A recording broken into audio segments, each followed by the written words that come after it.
మాస్టర్ని నువ్వేమో స్టూడెంటువి, ఇద్దరికి కుదిరేనే పిల్ల, మన కథ సుందర కాండేనే పిల్లోయ్.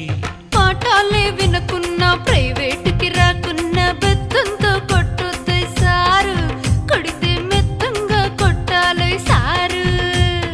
బెంచి మీద నిలబెట్టను, గోడ కుర్చీ వేయించను, నా ఒళ్ళో కూర్చోవే పిల్ల, నీకిక 100 మార్కులేస్తానే పిల్ల.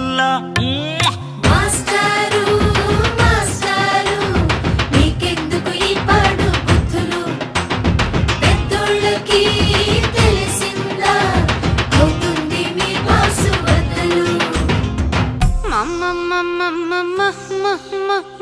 మామయ్యది మొగల్తూరు, నీ నాన్నది పాలకొల్లు, నాకు తెలుసు.